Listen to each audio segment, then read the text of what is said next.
You don't die in one day. You die slowly. Till udhana exists, there are tantric processes with which you could revive the body. Their undercloth, they must be burnt. Because otherwise, it becomes a habitation for various kinds of forces.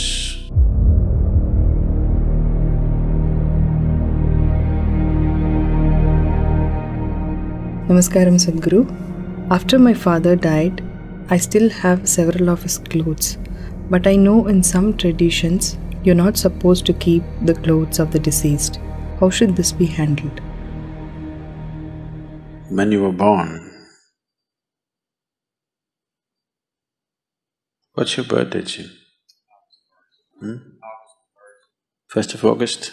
Oh, close up. You were not born in one day, though you have a fixed birthday. It took 9.5 months for you to be born, isn't it? Similarly, when you die, you don't die in one day. You die slowly. If somebody is medically declared dead, he still doesn't die fully. I think we've spoken about this. The 5 pranas, they start withdrawing slowly, step by step. The physical life energy, which generally is referred to as pran or prana, has 5 basic manifestations. There are 10, but that'll complicate. The 5 basic manifestations. These are called samana, prana, udhana, apana and vyana. Let's say if a doctor is observing and they declare that person at a particular moment that he is dead now. In the next 21 to 24 minutes, samana will start exiting. That means samana is in charge of maintaining temperature in the body. First thing that starts happening is body starts cooling down. The traditional way of checking whether somebody is dead or alive is, they'll feel the nose. If the nose has gone cold, that's how they concluded that he's dead. They wouldn't check the eyeballs and other things, they would just check the nose. If nose has become cold, that means he's dead. So samana exits at that time. Somewhere between 48 to 64 minutes, prana exits. After that, between 6 to 12 hours, udhana exits. Till udhana exists, there are tantric processes with which you could revive the body. But once udhana exists, there is a micro chance, but that is an impractical chance, except that it is impossible to revive the body once udhana has exited. The next thing is apana, somewhere between 8 to 18 hours, this exits. The vyana, which is the preservative nature of prana, will start exiting from beyond that. It can continue to exit up to 11 to 14 days if it's a normal death. It happened one day, Shankaran Pillai was rummaging through the closet, and after some time, wife came and asked, "What are you doing?" He said, "No, nothing. I'm not doing anything, nothing." The wife said, "What are you saying, nothing, nothing? I've been watching you. Last half an hour, you're reading our marriage certificate. What's the matter?" Shankaran Pillai said, "I've been looking for the expiry date."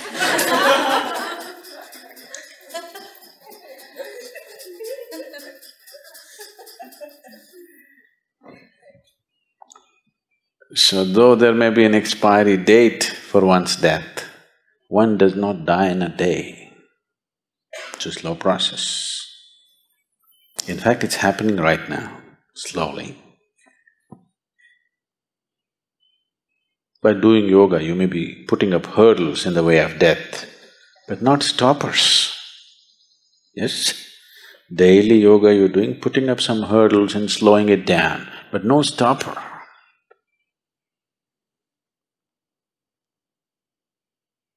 So, today you know that from your old clothing, we can take your DNA. After you're gone, after 100 years later, we can clone you. Yes? Yes or no? You know? So who you are, at least the physicality of who you are, can be picked up from your clothes and we can remake you. At least someone who looks just like you. We can create the body. So you are still there all over the place. The yogis, when they die, they'll set fire to the hut in which they are living by themselves. There is a way to do it. Let me not tell you because I don't want you to set fire to the cottages here.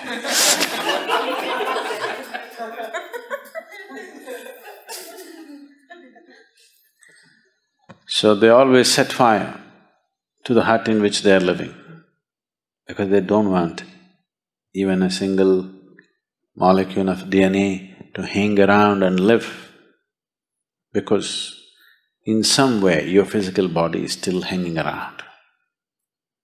If they can recreate your body from that, obviously it's hanging around, isn't it? So everything that I have touched, you want to burn. Everything has to be cleared up. It's because of this. This is the one main reason why people want to keep their physical possessions so minimal on the spiritual path.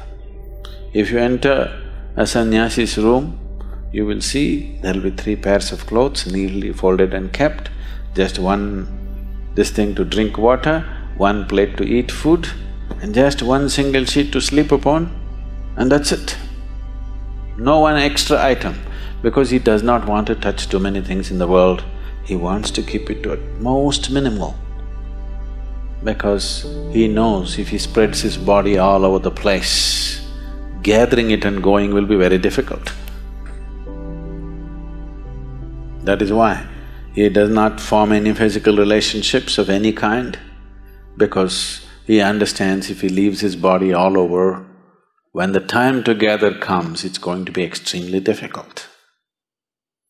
People who are off your body are unwilling to come with you when you want to go. They won't come. They'll all say, I love you, but they won't come.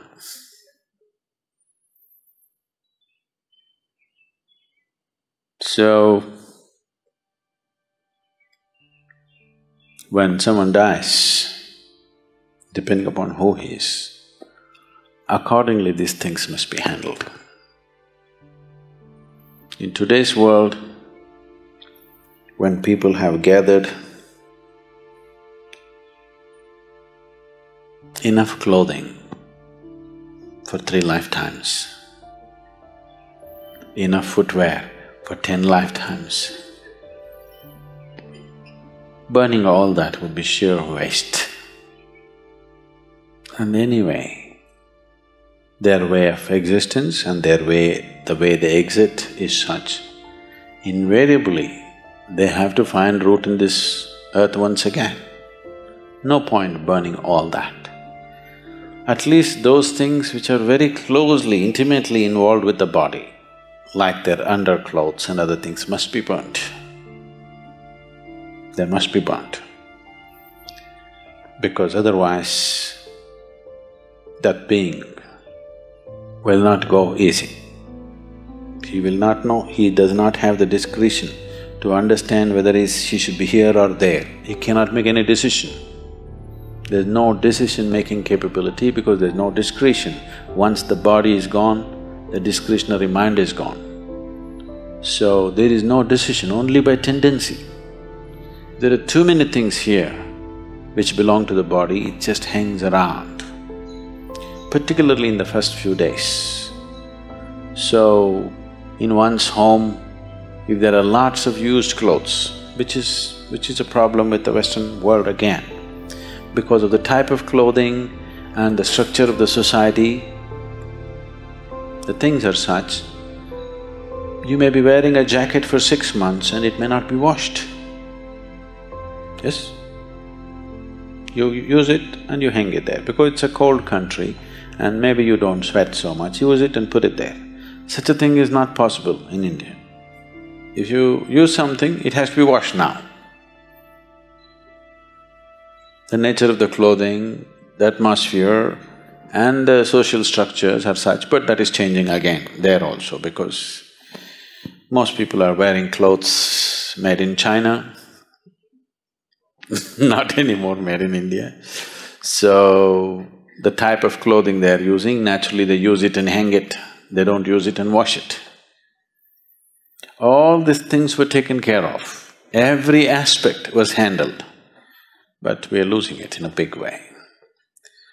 Because these clothes are repeatedly used and hung there, you can actually experiment. Well, today the dogs are there. If you bring a police dog, if you put 1,000 jackets here and ask him to point out which is Jim's jacket, he will just go and point out. Yes? Not God, just a dog.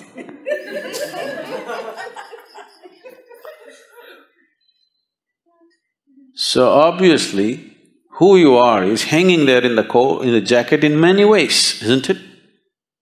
That even a dog can see it. So, once it is like this, when a person has departed and his body is still hanging around in many forms, it becomes a habitation for various kinds of forces. Not only for that person's energies hanging around, for various other kinds of forces. Unoccupied body, your jacket is, in a way, which is not a good way to leave it. So, either they immediately wash it. In India, if they're expensive clothes, they will wash all the clothes. Within the first 10 days or 11 days, they'll wash all the clothes and distribute it to many places, never to one place. You don't take all your clothes and give it to one family. You make sure the jacket goes here, trousers goes there, that goes there, this goes there, so that it gets too spread out to make any significance. Significant presence is not there. Otherwise, all the things which are intimately with the body, just burn it. One of these things must be done. Either you must give it away across the 50 states so that the old man does not remain confused as to where to go, or you must just burn it up.